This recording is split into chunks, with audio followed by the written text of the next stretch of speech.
जय हिंद। मेरे YouTube channel पे आपका स्वागत है। आज हम लोग स्टार्ट करेंगे मौर्य वंश। एंसेंट हिस्ट्री की सीरीज चल रही है। जिन दोस्तों ने अगर इससे पहले की वीडियो नहीं देखी है तो जब आप मेरे चैनल के प्लेलिस्ट में जाएंगे तो वहाँ पे एंसेंट हिस्ट्री का भी प्लेलिस्ट बना हुआ है। उसमें स्टोन एज से लेके इसके पीछे की वीडियो तक, यूनानी आक्रमण, सिकंदर का आक्रमण, वहाँ तक की पूरी क्लास चली है। आप आराम से देख लेंगे। और जो लोग देख रहे हैं उनके लिए आज अगला टॉपिक है मौर्य वंश। बहुत ही इंटरेस्टिंग टॉपिक है। और सबसे बड़ी बात कि जितने भी प्रतियोगी परीक्षाएं हमारे ऑल कॉम्पिटिटिव एग्जाम्स हैं उसमें यहाँ से लगभग हर 1-2 साल पे क्वेश्चन आ ही जाते हैं। आइए शुरू किया जाए। देखिए, सबसे पहली बात अगर हो मौर्य वंश की,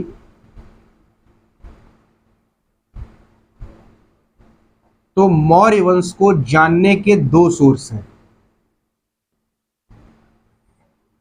एक है आपका साहित्यिक, दूसरा है पुरातात्विक, जिससे मौर्य वंश का इतिहास पता चलता है। साहित्यिक स्रोत और दूसरा है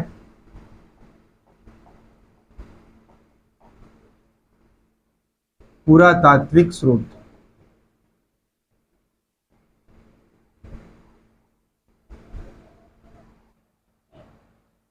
तो देखिए, साहित्यिक स्रोत में क्या है? एक पुस्तक है इंडिका। किसने लिखा है? मेगा अस्थनीज ने। ठीक है। दूसरा, अर्थशास्त्र, जो चाणक्य द्वारा लिखित एक प्रसिद्ध पुस्तक है राजनीति की। इससे मौर्य वंश के इतिहास के बारे में पता चलता है। साहित्यिक स्रोत है। तीसरा है मुद्रा राक्षस। ये लिखा है विशाख दत्त ने। इससे मौर्य वंश के इतिहास के बारे में पता चलता है। फिर है आपका जो पुराण है हमारे कुछ, उनसे मौर्य वंश के इतिहास का पता चलता है। और बौद्ध ग्रंथ दीपवंश और महावंश और जैन ग्रंथ से भी मौर्य वंश के इतिहास का पता चलता है। ठीक है। तो ये मौर्य वंश के साहित्यिक स्रोत हैं। इंडिका मेगास्थनीज के द्वारा लिखी हुई पुस्तक, जो आप जानते हैं सेल्यूकस निकेटर का राजदूत था, जो चंद्रगुप्त मौर्य के दरबार में रहने आया था। अभी आपको बताऊंगा टॉपिक जब पढ़ाएंगे तो। अर्थशास्त्र चाणक्य ने लिखी थी। मुद्रा राक्षस विशाख दत्त ने लिखी थी। पुराण और बौद्ध ग्रंथ और जैन ग्रंथ, ये मौर्य वंश को जानने के लिए साहित्यिक स्रोत है। ठीक है, मौर्य वंश के इतिहास को जानने के लिए। अब बारी आती है पुरातात्विक स्रोत की। तो इसमें क्या है? जो अशोक के अभिलेख मिले उनसे जानकारी मिली। फिर जूनागढ़ अभिलेख मिला, इससे मौर्य वंश के इतिहास की जानकारी मिलती है। और जो गुफा, स्तूप, भवन आदि मिले उनसे भी मौर्य वंश के इतिहास की जानकारी हमें मिलती है, जो पुरातात्विक सोर्स में आता है। ठीक है। तो ये ध्यान रखिएगा, क्वेश्चन तो यहां से बन भी जाएंगे, आपको बहुत से क्वेश्चन मिल जाएंगे। और ये वो है कि मौर्य वंश के इतिहास को जानने का सोर्स तो 2 चीजों में बटा है, साहित्यिक स्रोत, पुरातात्विक स्रोत। साहित्यिक स्रोत में इंडिका मेगास्थनीज के द्वारा, अर्थशास्त्र चाणक्य के द्वारा, मुद्रा राक्षस विशाख दत्त के द्वारा, ये नाटक है। उसके बाद पुराण और बौद्ध ग्रंथ और जैन ग्रंथ, ये मौर्य वंश को जानने के साहित्यिक स्रोत है। और जो पुरातात्विक स्रोत है ये अशोक के अभिलेख हैं, जूनागढ़ अभिलेख है रुद्रदामन का, और गुफा, स्तूप और भवन, इन सबों से हमें मौर्य वंश के इतिहास की जानकारी मिलती है। ठीक है। अब आइए बात किया जाए कि सबसे पहले चंद्रगुप्त मौर्य के जीवन परिचय पे। ठीक है, आप इसका स्क्रीनशॉट लीजिए, फिर हम आगे बढ़ते हैं। आइए अब आगे बढ़ा जाए, ध्यान से देखिएगा, मैप से समझा जाए।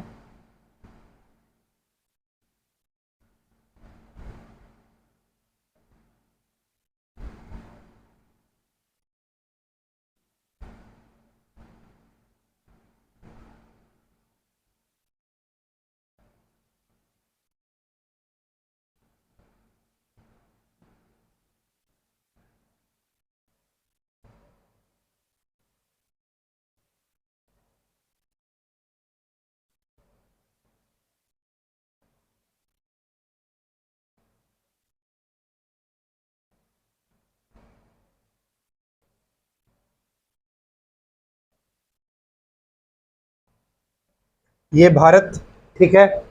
अब ध्यान से देखिएगा, ये आपका पाकिस्तान, लेकिन उस समय नहीं था। अभी कौन सा वंश चल रहा है? मौर्य वंश। जिस समय पाकिस्तान का नामो निशान भी नहीं है। ये तो 47 के बाद की घटना है, ठीक है, 1947। तो ये वाला जो स्थान था, ये सभी पूरा का पूरा भारत था, आर्यावर्त। और ये स्थान जो था, इसे हम बोलते थे तक्षशिला। तक्षशिला विश्वविद्यालय। ध्यान से समझिएगा बात को, ठीक है। यहाँ के हेड मास्टर कौन थे? चाणक्य कहें इन्हें, या इन्हीं को कह लीजिए विष्णुगुप्त, या इन्हीं को कह लीजिए कौटिल्य, ठीक है। तीनों नाम चाणक्य के ही हैं। अब यहां पे क्या है आपका? बिहार में मगध।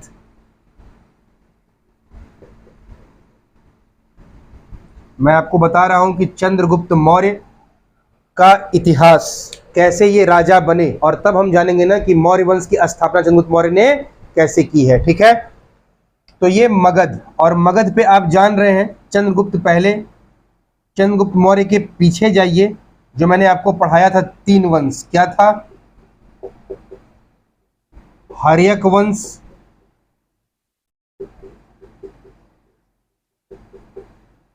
शिशुनाग वंश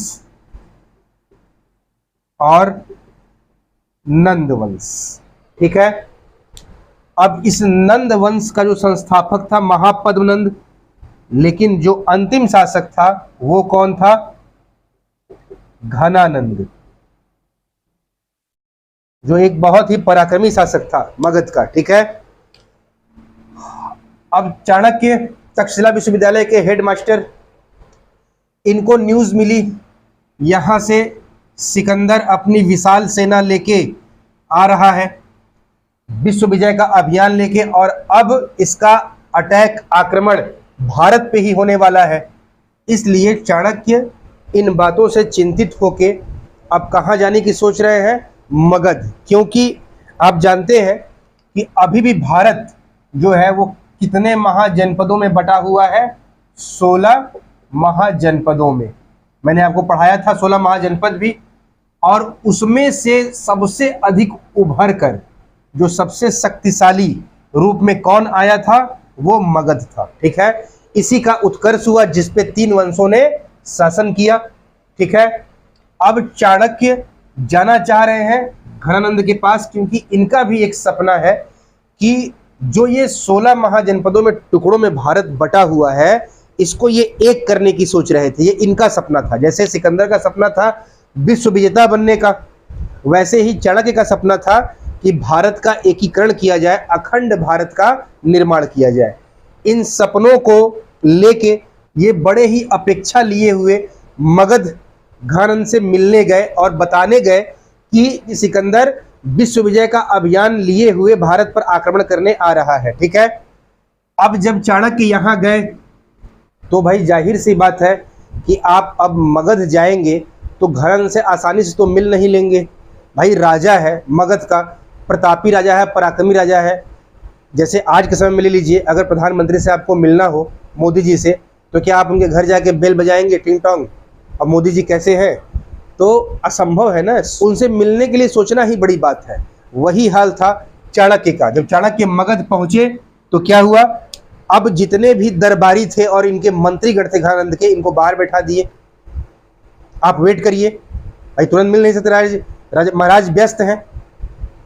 चाणक्य, 1 दिन बीता, भूखे आदमी, 2 दिन बीता, 3 दिन बीत गया, तीसरे दिन एकदम चाणक्य अपना आपा खो दिए। ब्राह्मण आदमी भूखा और गुस्से में घनानंद के दरबार में जाके घुस गए। गेट खोले तो वहां देखे अलग कार्यक्रम चल रहा है। जिस सम्राट के बारे में इतना पराक्रम, इतना महत्वाकांक्षी शासक सुने थे, वहां देख रहे हैं अलग ही कार्यक्रम चल रहा है। वहां कम से कम 60-70 सुंदरियां, कोई हाथ दबा रहा है, पैर दबा रहा है, कोई मदिरा बना रहा है, पल पल न माने टिंकू जिया, गाना चल रहा, ऑर्केस्ट्रा, डीजे, कजरारे कजारे तेरे कारे कारे नैना। चाणक्य देख के चकित, भाई महाराज के बारे में तो बहुत सुने थे, सामने देख रहे हैं। घानानंद एकदम नशे में धुत। चाणक्य जाके बोले, मैं चाणक्य तक्षशिला विश्वविद्यालय का प्रधानाध्यापक।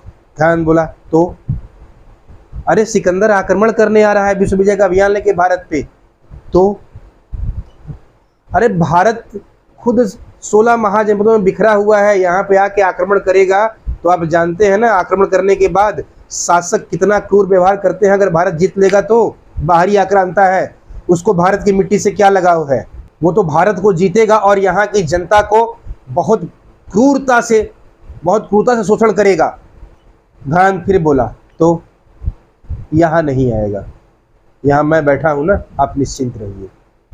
अब चाणक्य को गुस्सा लगी कि मैं इसको इतना कायदे की बात बताने इतने दूर से आया और 3 दिन इंतजार किया, एक तो इसकी ये हालत पाया जिसके बारे में सुने थे चाणक्य अलग, देखे अलग।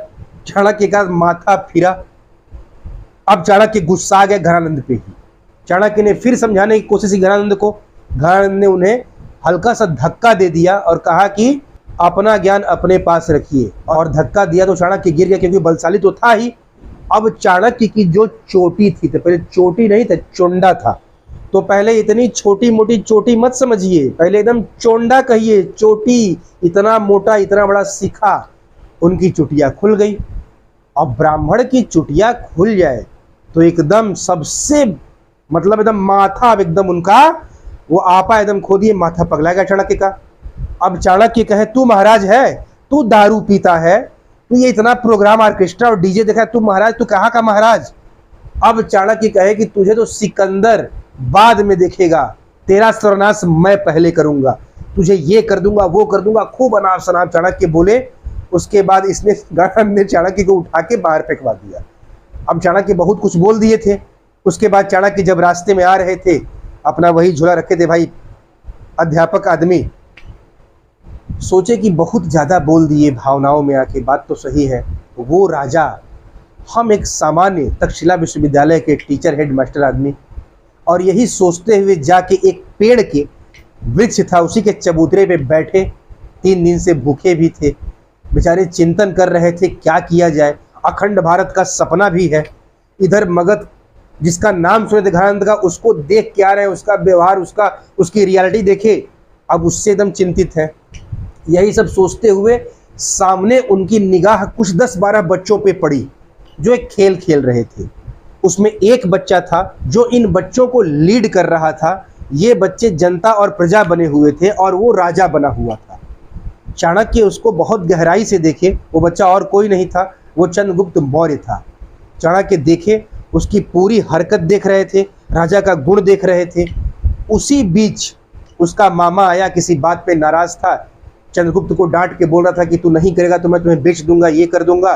चाणक्य का दिमाग खटका कि ये भाई यहाँ बेचते भी हैं क्या। गए उसके मामा से बात किए, मुझे ये लड़का चाहिए। और चंद्रगुप्त मौर्य को बहुत भूख लगी थी और इसका मामा इसको खाने को अभी कुछ दिया नहीं था, और गरीबी में चंद्रगुप्त मौर्य पल ही रहे थे क्योंकि पिता की हत्या घानानंद कर दिया था और चंद्रगुप्त मौर्य की माता का भी दरबार में अपमान किया था। इनका जीवन गरीबी में गुजर रहा था। तो चाणक्य ने कहा कि भाई मुझे ये बच्चा चाहिए। उसने कहा कि ठीक है आप ले जाइए। उन्होंने कुछ असरफियाँ निकाली अपने झोले में से और उसके मामा को दे दिया। चंद्रगुप्त ने बस एक सवाल पूछा, खाना खिलाएंगे? चाणक्य ने कहा खाना, तुम्हें bank, SSC, railway, IAS, PCS सबकी तैयारी कराएंगे, आईएएस बनाएंगे बच्चा, चलो तुम तक्षशिला विश्वविद्यालय, अभी तुम जान नहीं रहे हो किसके साथ चल रहे हो। और फिर चाणक्य इनको लेके तक्षशिला चल दिए।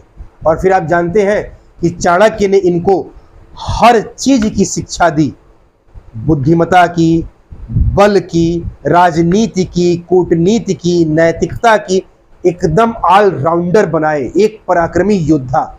और सबसे बड़ी बात है कि आप ये भी जानिए कि मौर्य वंश क्यों नाम था, क्योंकि ये लोग मोर पालते थे, मोर से मौर्य वंश नाम था और मौर्य वंश से मौर्य वंश नाम पड़ा। ये है मौर्य वंश के पीछे इनके नाम का इतिहास। ठीक है, मोर पालने वाले थे, इनके जो पीढ़ी थी वो मोर पालती थी चंद्रगुप्त मौर्य की, इसलिए मौर्य वंश हुआ, मौर्य से मौर्य वंश हुआ। अब चाणक्य इनको लेके चंद्रगुप्त मौर्य को तक्षशिला विश्वविद्यालय आए और इनको खूब बढ़िया शिक्षा दीक्षा दिया गया। अब बारी आई आक्रमण करने की। उसी दौरान चंद्रगुप्त मौर्य और चाणक्य ने मिलके जितने भी भारत के 15 महाजनपद थे उनको सबको इन लोगों ने अपने कब्जे में कर लिया। अब बारी थी घानंद पर, मगध पर आक्रमण करने की। उसके बाद चंद्रगुप्त गए। अब आमना सामना हुआ, मगध की सेना से लड़ाई हुई। चंद्रगुप्त मौर्य की सेना बहुत वीरता से लड़ी। अब ये लोग एकदम विजय के करीब थे। उसके बाद इनका सामना हुआ चंद्रगुप्त मौर्य का घनानंद से। घनानंद को चंद्रगुप्त ने मार के हराया और तलवार लेके इनकी छाती पर पैर रख के मुंडी के सामने तलवार रखा। गुरु जी से पूछा चाणक्य से, गुरु जी आप मारे या मैं? चाणक्य कहे बेटा तू ही मार, तू मार या मैं मार, बात एक ही है।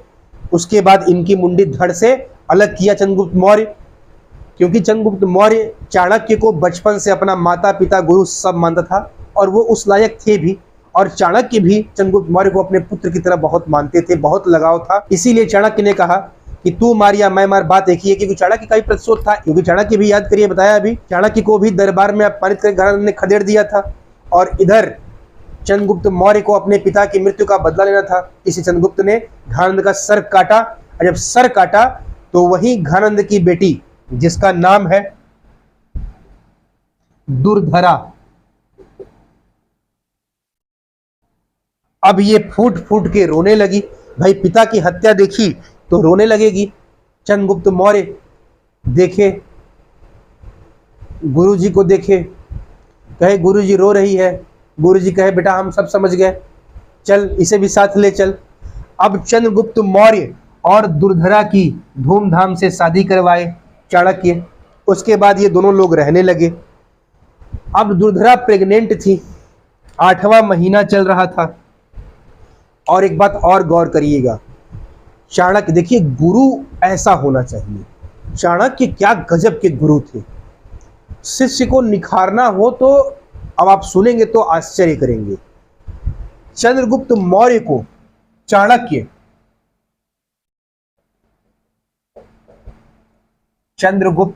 चाणक्य बचपन से ही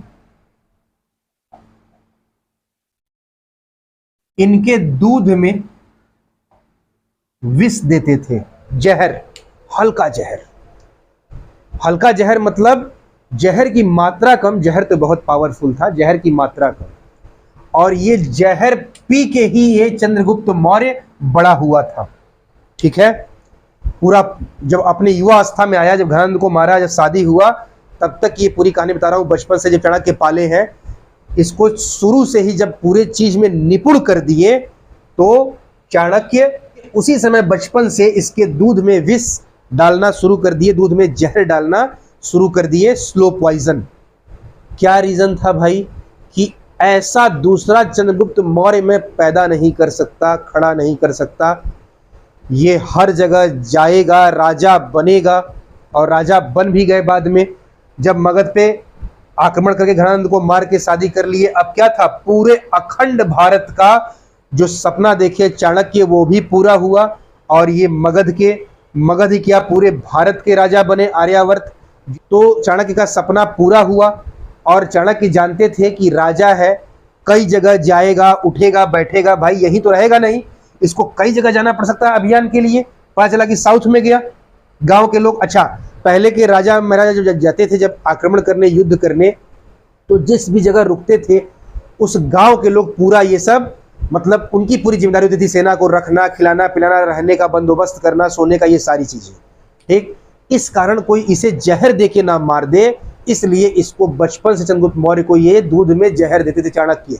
देखिए गुरु को, क्योंकि जानते थे शस्त्र तो कोई काट नहीं सकता, किसी की औकात नहीं थी कि चंद्रगुप्त मौर्य को शस्त्र के द्वारा हरा सके। किसी शस्त्र में इतनी ताकत नहीं थी कि चंद्रगुप्त मौर्य को काट सके। तो जानते थे शस्त्र अस्त्र इसे काट नहीं सकते, तो जहर से कोई मार सकता है तो वो भी ना मरे। अब हुआ क्या, जब ये इनका गर्भावस्था का 8 महीना चल रहा था, दुर्धरा के पेट में बिंदुसार पल रहे थे, उसी समय 2 गिलास दूध का आया, एक चंद्रगुप्त मौर्य का जहर वाला, एक दुर्धरा के लिए। आता था, हमेशा साथ में ही आता था।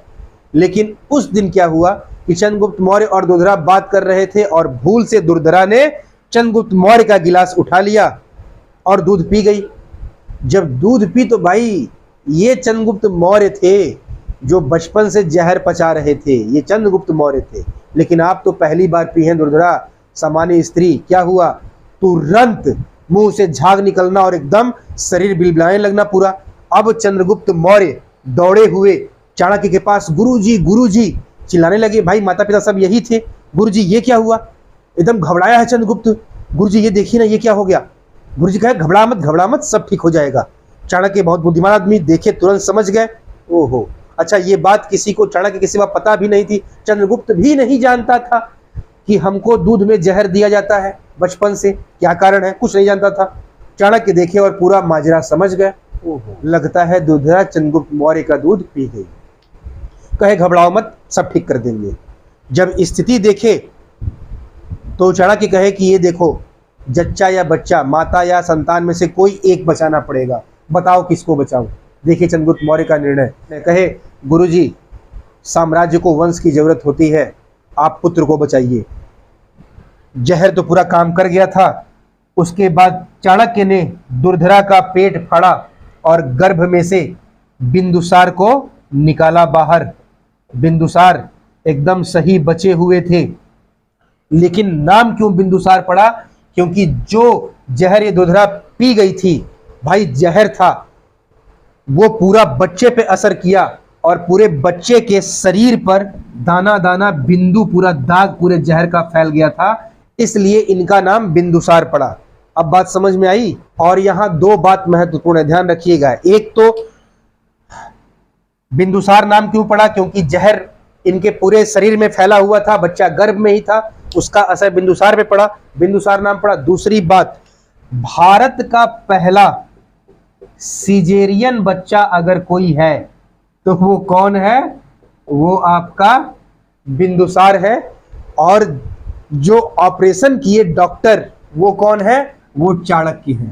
तो ये भी एक क्वेश्चन है, भारत का प्रथम सिजेरियन बच्चा अगर पूछे तो बिंदुसार है। ठीक है, इस तरह बिंदुसार का जन्म हुआ। तो अब बात समझ में आई। ये था चंद्रगुप्त मौर्य के जीवन का इतिहास। ठीक है, आप इसका स्क्रीनशॉट लीजिए। फिर हम उन बिंदुओं में बात करेंगे जो एग्जाम के पॉइंट ऑफ व्यू से एग्जाम में हमेशा पूछते हैं, जो इंपॉर्टेंट होते हैं, पूरा अब चंद्रगुप्त मौर्य के टॉपिक के बारे में। ठीक है, आइए अब मुख्य बिंदु में बात किया जाए, जो चंद्रगुप्त मौर्य से प्रमुख बिंदु हैं, इंपॉर्टेंट। ठीक है,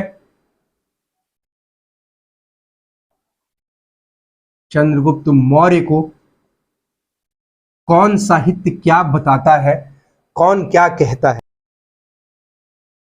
ब्राह्मण साहित्य कहते हैं चंद्रगुप्त मौर्य के बारे में कि चंद्रगुप्त मौर्य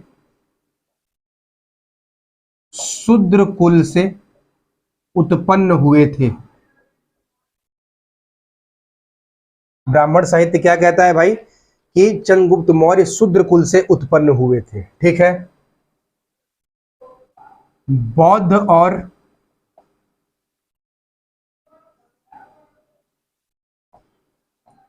जैन साहित्य चंद्रगुप्त मौर्य को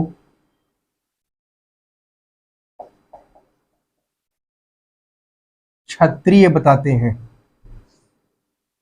जो अभी आपको बताया मुद्रा राक्षस नाटक जो विशाख दत्त ने लिखा था, इसमें चंद्रगुप्त मौर्य को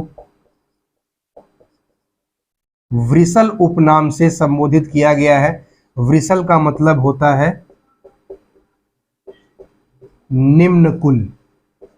ठीक है, लेकिन सर्वसम्मति सबकी जो बनी वो ये बनी कि चंद्रगुप्त मौर्य क्या थे? क्षत्रिय कुल के थे। ठीक है, फिर तीन इतिहासकार हैं, फिलार्कस, स्ट्रैबो और जस्टिन। इन तीनों ने चंद्रगुप्त मौर्य को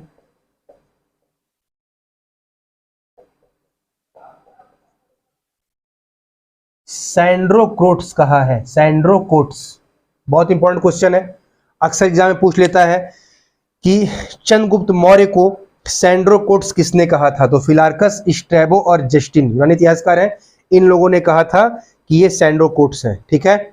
दूसरी बात, दूसरे इतिहासकार दो और हैं, एरियन और प्लूटार्क ने चंद्रगुप्त मौर्य को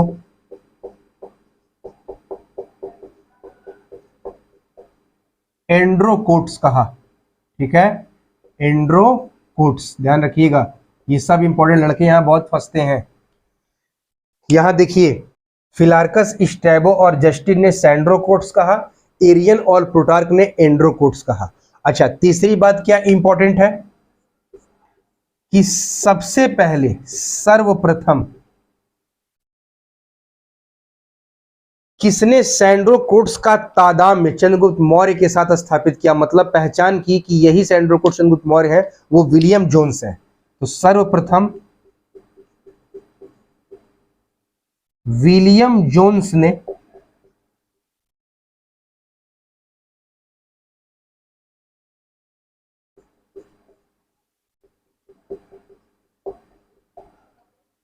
सैंड्रोकोट्स का तादाम्य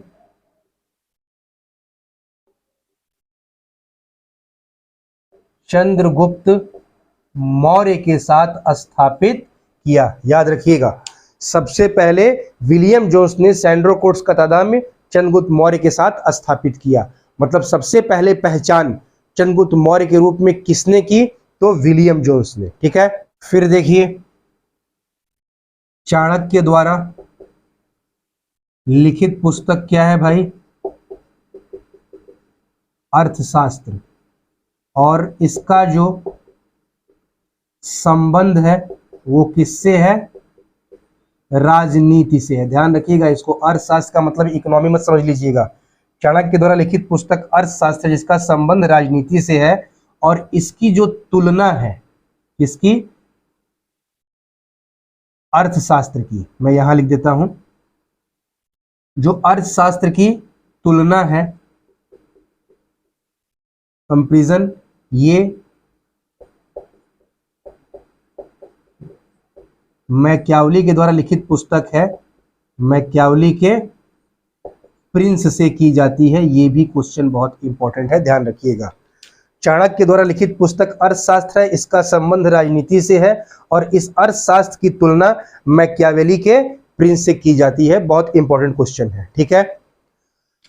और ये भी जान जाइए कि चाणक्य ने अर्थशास्त्र लिखा क्यों था, क्योंकि जान रहे थे कि मैं तो जब मर जाऊंगा, तो अपने को जान रहे थे कि मेरी तरह ये भाई क्या थे, चंद्रगुप्त मौर्य के प्रधानमंत्री थे। ये भी ध्यान रखिएगा, लिख लीजिएगा, बहुत इंपॉर्टेंट है, कई जगह हमेशा पूछ देता है। ठीक है ना, कि चंद्रगुप्त मौर्य के प्रधानमंत्री कौन थे, तो चाणक्य थे। ठीक, और हम लोग पूरी बात ये किसके बारे में पढ़ रहे हैं, चंद्रगुप्त मौर्य। इनका कार्यकाल लिख लीजिए, 322 से 298 बीसी, मतलब ईसा पूर्व।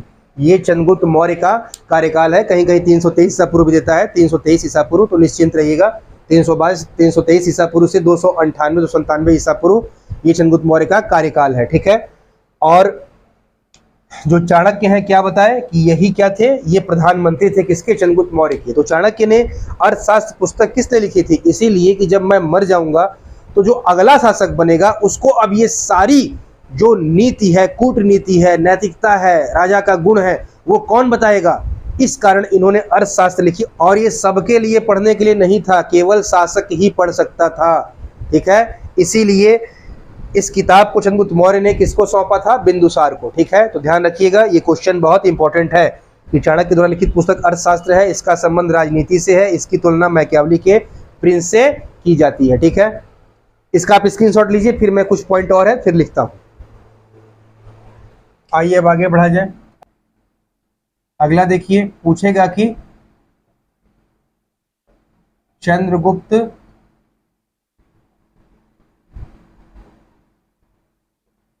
मौर्य किस धर्म के अनुयायी थे? तो ये जैन धर्म के अनुयायी थे।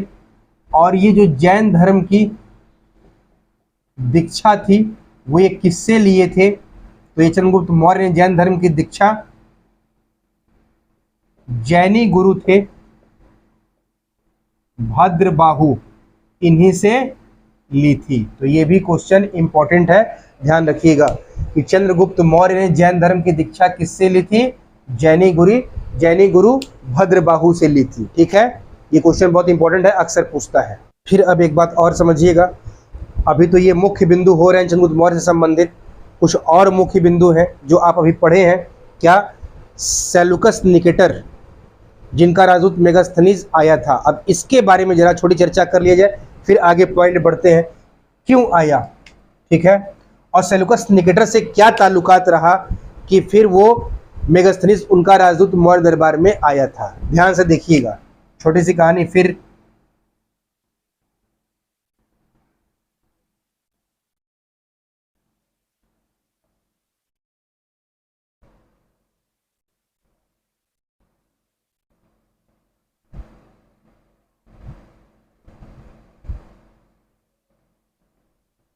ठीक है, भारत, अब ये वाला पूरा जो एरिया था, जब सिकंदर यहाँ से गया था तो क्या हुआ था, मैं अगला पॉइंट आपको बता रहा हूँ इसके बाद। ठीक है, क्योंकि इसके बाद जब अगला पॉइंट में अचानक लिखता कि सेलुकस निकेटर का राजदूत मेगास्थनीज ने इंडिका लिखा और सेलुकस निकेटर को 500 हाथी उपहार में चंद्रगुप्त मौर्य दिए, तो फिर आपको लगेगा कि अचानक से ये क्या बात हो रही है। ठीक है, ध्यान समझिएगा इस पॉइंट पे। देखिए, ये पॉइंट जानना बहुत जरूरी है क्योंकि इंपॉर्टेंट है। अब हुआ क्या, फिर उस कहानी पे जाइए। जब बिंदुसार जन्मे और दुर्धरा मर गई, उसके बाद चंद्रगुप्त मौर्य अपने अभियान में एकदम व्यस्त रहा। ठीक है, तब उसी समय, अब ये भी याद रखिए कि जब सिकंदर यूनान से आया था और फिर चला गया, पोरस से लड़ाई हुई, उसकी सेना ब्यास नदी पार करने से इनकार कर दी। मैंने आपको पिछली वीडियो में ये सब पढ़ाया था, जिन लोगों ने देखा होगा वो बखूबी जानते होंगे, जो लोग नहीं देखे हैं तो आप उनको देखेंगे समझ जाएंगे। सिकंदर की सेना ने ब्यास नदी को पार करने से मना कर दिया था, ये लोग वापस चले गए। तो जब चले गए, सिकंदर की मृत्यु भी हो गई। तो सिकंदर जाते जाते, उनका सेनापति था, सिकंदर के सेनापति का नाम क्या था?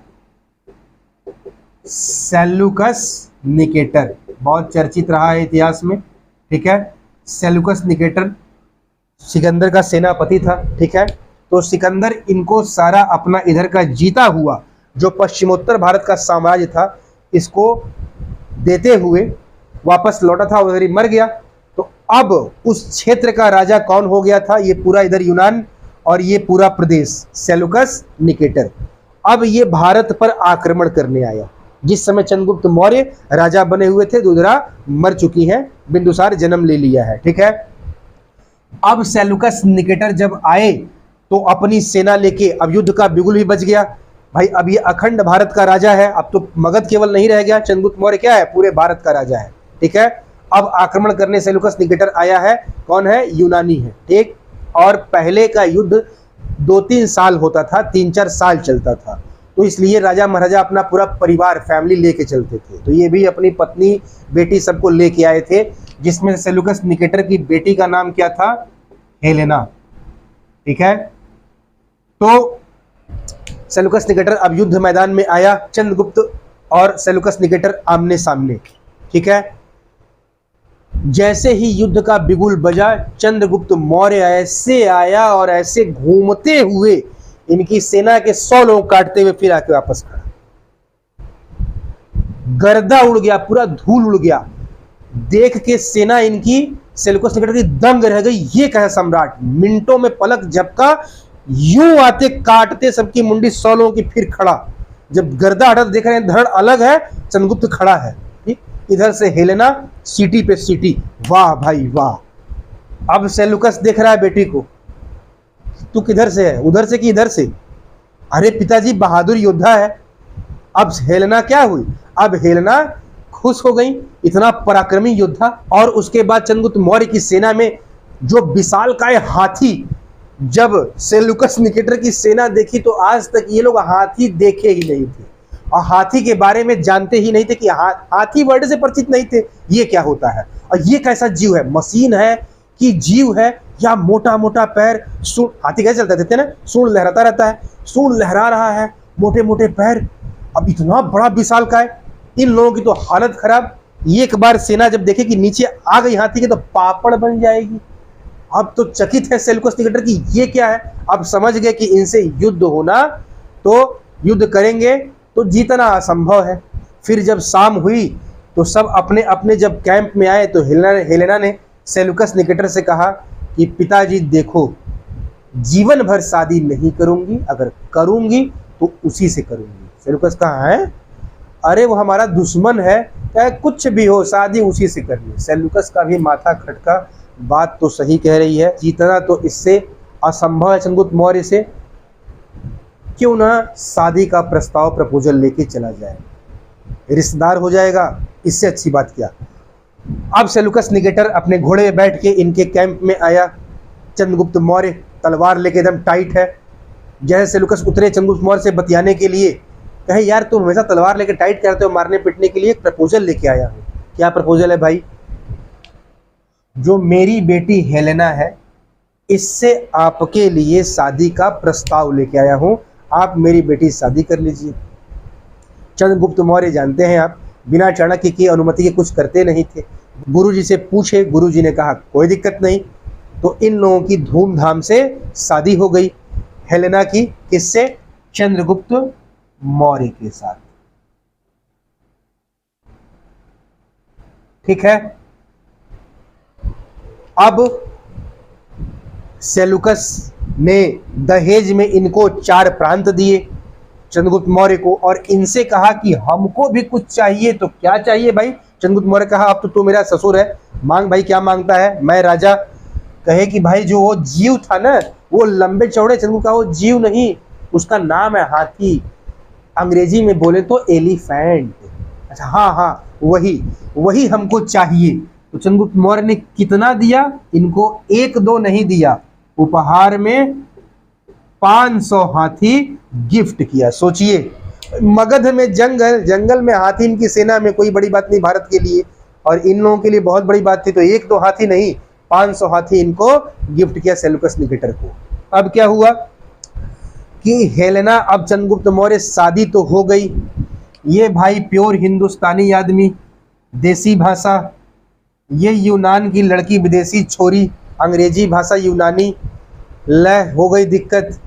पहले ही वार्तालाप में प्रेम तो आंखों से हुआ था, जब बात चली तब अब ये इंग्लिश बोल रही हैं यूनानी भाषा, ये भाई साहब देसी भाषा। अब क्या? तब फिर चंद्रगुप्त ने कहा सेल्यूकस से, अरे भाई कोई ट्रांसलेटर भेजो। इसी कारण सेल्यूकस ने मेगास्थनीज को मौर्य दरबार में भेजा, जो कि इसका क्या था? राजदूत था। तो 2 क्वेश्चन बनेंगे। मेगास्थनीज किसके राज दरबार में आया था? चंद्रगुप्त मौर्य के। किसका राजदूत था? सेल्यूकस निकेटर का। और कौन सी पुस्तक लिखा था? मैंने पहले ही बताया, इंडिका। इंडिका में क्या मिलता है? जिसमें मौर्य साम्राज्य की विस्तृत जानकारी मिलती है। इसने मौर्य साम्राज्य के बारे में लिखा, और इसने इन लोगों के बीच ट्रांसलेटर की भूमिका भी निभाई। बहुत ज्ञानी आदमी था, इसको दोनों भाषाएं आती थी। ठीक है, आप बखूबी समझ गए होंगे। अब जरा बात किया जाए आगे बढ़ने की, स्क्रीनशॉट लीजिए, फिर मैं आगे बढ़ता हूं। अब देखिए अगला पॉइंट, चंद्रगुप्त मौर्य की मृत्यु 298 ईसा पूर्व में हो गई। कहाँ हुई भाई?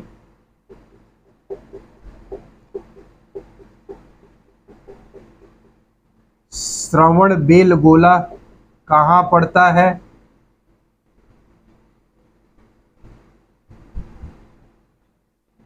कर्नाटक। हुई कैसे मृत्यु?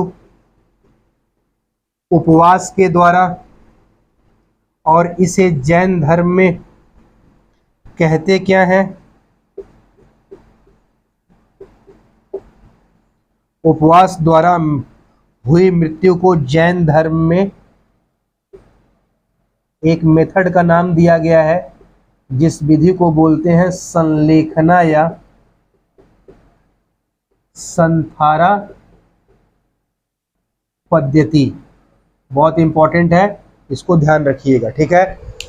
चंद्रगुप्त मौर्य की मृत्यु 298 ईसा पूर्व में श्रवणबेलगोला जो कर्नाटक में पड़ता है वहां हुई, उपवास द्वारा हुई। जैन धर्म में इसे संलेखना या संथारा पद्धति कहते हैं। मतलब मृत्यु निकट जानकर नदी किनारे जाकर बिना अन्न जल ग्रहण किए केवल हवा के द्वारा, मतलब सांस बस चल रही है हवा से, मौत का इंतजार करना और फिर मर जाना, शरीर मतलब प्राण त्याग देना, उसको क्या बोलते हैं जैन धर्म में? संलेखना या संथारा पद्धति, ठीक है। तो ये था चंद्रगुप्त मौर्य का इतिहास, ठीक है। इसके बाद मैं बिंदुसार टॉपिक लेके आऊंगा जो अगला राजा रहेगा, फिर अशोक। ऐसे 3-4 पार्ट में ये वीडियो आएगी पूरे मौर्य वंश की। मन से आप पढ़िएगा, देखिएगा, आपको बहुत मजा आएगा। इतिहास रटने वाली चीज़ नहीं है, बहुत इंटरेस्टिंग है।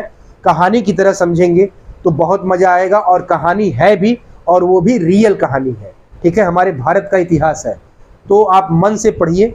वीडियो अच्छी लगे दोस्तों को फॉरवर्ड करिए, अपने जितने भी आपके ग्रुप हैं सबको फॉरवर्ड करिए, ताकि ये वीडियो सबको आसानी से बिना कुछ पैसा रुपए दिए सबको ज्ञान मिले। जो बच्चे कई कारणों से नहीं पढ़ पा रहे हैं, कोचिंग वगैरह नहीं कर पा रहे हैं, तो आपके जितने भी ग्रुप हैं आप हर जगह फॉरवर्ड करिए, ताकि हर छात्र छात्राओं को सारे विषय, मेरी सारी वीडियो आराम से मिल सके, वो अपनी पढ़ाई और तैयारी पूरी कर सकें। और आप लोगों को वीडियो अच्छी लगे तो लाइक करिए, कमेंट करिए। मैं जल्द ही मिलता हूँ। Thank you so much.